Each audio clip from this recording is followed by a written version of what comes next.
Please sign here. One of the first words we begin to understand in our infancy is our own name. We learn it in its oral form first, responding to its sound with emotion and senses. Early childhood education research shows a child is motivated to write the letters of their name before they learn other letters of the alphabet. As we age, we begin to see the connection between the physical representation of the name, or the personal signature, to our own transforming image of self. Essentially, we create an autograph of our name. As we claim agency of our actions, entering into contracts with others, accepting the responsibility and liability of our decisions, the personal signature evolves once more. The development of how we view and express our own names traces the same trajectory of how the concept of self and individuality has been expressed in cultures that have moved through orality and literacy. The concept of this personal signature will be used to explore the changing representation of self through orality and literacy. We cannot separate the personal signature from the work that is being signed, so we must first begin with the definition of the word autograph. What is an autograph? An autograph is defined as a person's own signature or the personalized written script of your name or names. It is also defined as a manuscript in an author's own handwriting.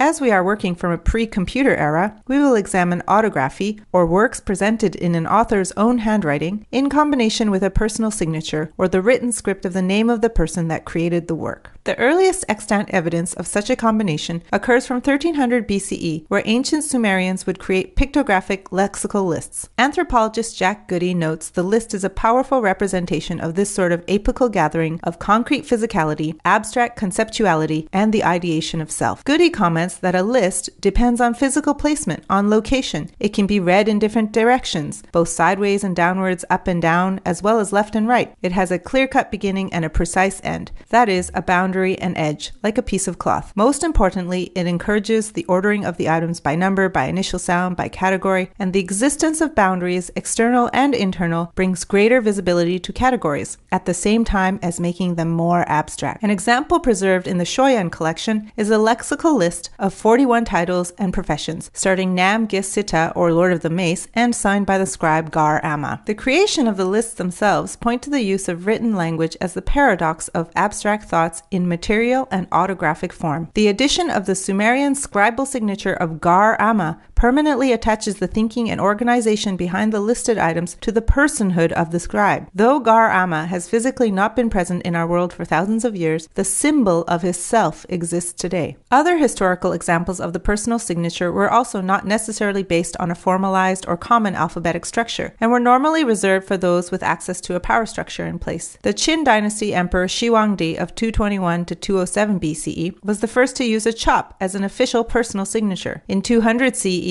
the Talmud, a central rabbinic text of Judaism, defines the laws of the Jewish people, and a section of the Talmud describes specific rules in which signatures must be written and witnessed. In the early 9th century, Charlemagne created and used a pictorial symbol to sign his works. Though Charlemagne was illiterate himself, his reign is widely attributed to setting up the precursor to widespread, formalized education and literacy. The knowledge and ownership of your name has always been available to you, but personal and personalized signatures had originally been afforded only to those in positions of authority, or subject directly to that authority. In our Sumerian example, the scribe was specifically employed to note citizens of rank. The personal and personalized signatures of common individuals came into prevalence as two simultaneous events occurred. First, the advent of formalized methods of education and wider spread literacy, and secondly, the increase in larger scale commercial negotiations. We must take a moment to acknowledge that there is no hierarchization of oral forms over literate forms. As Desdemone Hugon notes, some might argue that without writing, the same beliefs could not have prevailed over such a long period of time. But in reality, oral traditions are far more faithfully passed on than the written word. A written account can be open to multiple interpretations, distortions, and transformations, depending on the time and situation, economic imperatives, or the whims of political and religious leaders. Orally transmitted traditions, in contrast, must be rigorously and accurately passed on in order to survive in all their subtlety, and in the smallest of details. Furthermore, the written word, thought to be the surer and safer means of communication, is not only less reliable, but also more permeable to outside aggression. Ong notes that in oral society, there is much less disagreement about denotation and connotative usages. Words acquire and retain their meanings from their existential setting, and yet there was a movement towards the written form to represent a defendable law. Contract and contract laws are an example of this. The oldest recorded true insurance contract was created in Italy in 1343. So some of the wording of this contract shows that it had no legal standing, and it was deliberately ambiguously written to avoid contradicting the clerical laws against usury. It was signed at the house of the brothers Carlo and Boniface Usus Maris, and witnessed by Niccolo di Tasio, clothier, and Joan de Rescio, son of Bonantis, citizens of Genoa. Here, the traditional negotiation between persons is heavily emphasized. The contract is clearly a record of an oral interaction amongst several people. The full names of the people are recorded, as is place, time, and their relationships and guarantees of character. The prevalence of personal signatures follows a time in which the actions you could take was determined or reliant upon your past actions, beliefs, and deeds. In other words, in order to barter your goods with another person, most likely in close geographic proximity of your physical self, you would need to have a social capital from which you could draw. As a basic example, you could sell or barter your eggs because the buyer would know you produced quality eggs, or that you could be relied upon to produce more eggs in the future. With the advent of the personal signature, there becomes apparent a system in which life actions or negotiations involves a submission to a pre-existing system of signs or literacy. No longer are we as dependent on an intersubjective relationship with whom we interact. Relationships are mediated via texts and other interfaces. At the advent of personal signatures, there was still the idea that oral and literate societies exist in a continuity, not a dichotomy, as do their lyrics and narrative. Boulter notes that Sappho could see her writing as a product of her own mind and reflect on the person who produced that product. The personal signature served that same purpose. The advent of technologies, from Sumerian clay carvings to vegetable inks to wax tablets to scroll to codex and so on, served to increase the accessibility of the personal and personalized signature. This in turn continues to remove the physical existential self for a codified version of self. The codified version is absolutely essential and maintained as the most valid representation of self. In 1215, the Magna Carta was signed by King John of England to keep his power as a king in check. In 1677, the English government wrote the first Statute of Frauds, in which no action against executors upon a special promise or upon any agreement or contract for sale of lands unless agreement be in writing and signed. In 1776, John Hancock, whose name came to be famously interchangeable with the idea of a personal signature, signed his name to authenticate the U.S. Declaration of Independence. Current laws assume literacy and written text as physically permanent and therefore more accountable to scrutiny. Yet there have been countless examples of those who try to duplicate the personal signature, whether for legitimate or fraudulent reasons, and those who try to reveal those duplications. In 1803, John Isaac Hawkins patented the polygraph, a technology in which one pen was attached to another. As you gripped and wrote with one pen, the other would duplicate the same movements onto a second document. In 1888, Elisha Gray patented the telautograph, which transmitted electrical impulses recorded by potentiometers at the sending station to servo mechanisms attached to a pen at the receiving station, reproducing a drawing or signature made by the sender. The 1896 case of Redaway versus Banham records that fraud is infinite in variety. Over 100 years later, in 1998, Boultrow and al. researched the ways in which signatures can be authenticated, noting that for signature authentication, the elaboration of a universal processing system comes up against a major obstacle: the variability of the writing and of the signature styles. As any human production, handwriting is subject to many variations from very diverse origins. The codified self is not as permanent as many would like it to be. Despite its flawed